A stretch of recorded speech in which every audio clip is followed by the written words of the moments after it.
Salut à tous, j'espère que vous allez bien. On se retrouve aujourd'hui pour vous faire découvrir une partie de ma collection de chaussures de foot. Alors, sans plus attendre, c'est parti. Et pour commencer, on a la Adidas F50 AD0 de 2012. Chaussure de Lionel Messi avec laquelle il a gagné son troisième ballon d'or avec le FC Barcelone. Cette chaussure, elle est vraiment incroyable de par sa légèreté, de par sa robustesse également. Vous voyez que depuis 2012, elle est toujours en état plutôt correct. Et on avait aussi l'intégration de la puce et de l'application MyCoach à mettre directement sous la semelle. Vraiment une innovation incroyable pour l'époque. Bon, si on regarde de plus près, on constate que le poids des années n'aura pas épargné quand même. Mais ce coloris, même avec les années qui passent, je le trouve vraiment magnifique.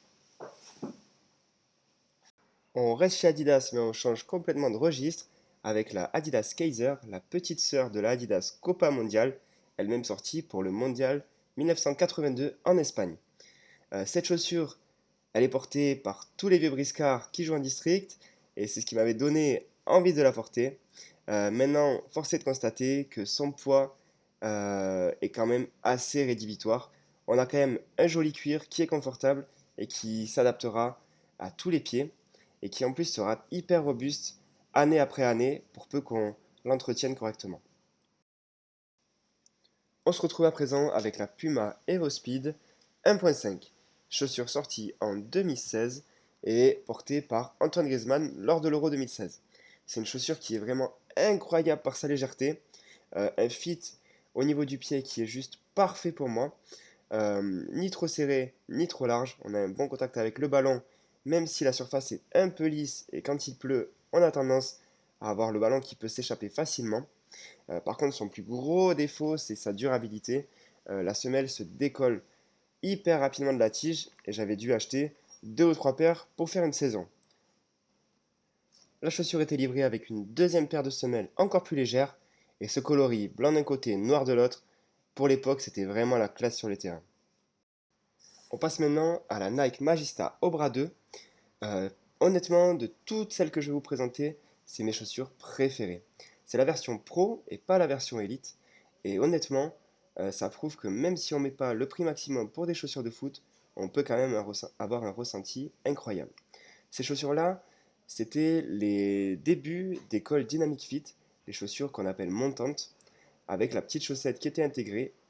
On avait sur cette chaussure-là vraiment un confort qui était incroyable, un toucher de balle aussi que j'ai eu du mal à retrouver par la suite, et puis un fit vraiment incroyable. Ces chaussures, elles s'adaptaient complètement à la forme du pied, même si je dois bien l'avouer, pour rentrer à l'intérieur, c'était pas facile au début. On avait aussi ces petits picots partout sur la chaussure qui permettaient d'avoir un toucher de balle encore meilleur et une accroche au ballon vraiment exceptionnelle. On avait également plusieurs coloris. Moi, j'avais choisi, comme vous pouvez le voir, en gris et en vert. Je trouvais que c'était relativement sobre, mais que ça apportait vraiment une petite touche sur le terrain qui était très très sympa.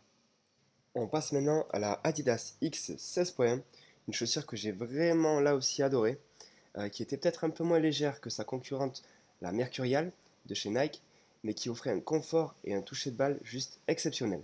La tige, pas totalement lisse, permettait d'avoir une meilleure accroche sur le ballon et de mettre des effets et des frappes vraiment hors du commun. J'ai là aussi eu beaucoup de mal à ressentir cette impression sur les chaussures plus récentes que j'ai pu avoir par la suite. C'était la chaussure de Luis Suarez, un confort, un toucher de balle juste parfait sur cette paire-là. On revient maintenant chez Nike avec la Nike Hypervenom Phantom 3, chaussure que là aussi j'ai vraiment adoré. Tout un tas de nouveautés sur la paire. On avait l'ajout du Flyknit partout sur la tige. On avait bien évidemment le col Dynamic Fit. On avait les pastilles sur toute la tige qui permettaient d'avoir une meilleure accroche et plus de puissance lors des frappes. Et on avait également, alors sur cette paire-là, la technologie anti-glock qui permettait sur les semelles que la terre ne s'accumule pas. Et ça aussi, c'était un ajout hyper intéressant quand on joue dans des conditions climatiques pas idéales. Et je vais terminer cette présentation par les deux chaussures que vous connaissez. La première, donc la Adidas X-Speed Flow, que j'ai présentée lors de ma dernière vidéo. Ça fait maintenant presque 6 mois que je joue avec et j'en suis vraiment hyper satisfait. Si ça vous intéresse, n'hésitez pas à aller voir le test que j'ai fait il y a quelques mois. Et vous avez à gauche sa petite sœur, la Adidas X19.1, chaussure là aussi que j'ai vraiment beaucoup aimé. Je joue toujours avec de temps en temps et c'est vrai que je suis vraiment pas déçu du tout. On a un confort qui est incroyable, un toucher de balle et un fit qui est vraiment hors du commun et qui moi me convient parfaitement. C'est des chaussures qui sont hyper légères et si vous avez la X19 et que vous projetez d'acheter la X Speedflow, vous ne serez pas déçu. On reste sur la même gamme, on reste sur les mêmes impressions. Donc ça, c'est vraiment parfait. Il ne me reste plus qu'à arranger tout ça. Merci beaucoup d'avoir suivi cette vidéo. J'espère qu'elle vous aura plu. N'hésitez pas à me dire dans les commentaires quelles sont vos chaussures préférées, celles que vous regrettez. Et puis, je vous dis à très bientôt pour une prochaine vidéo. Salut les gars!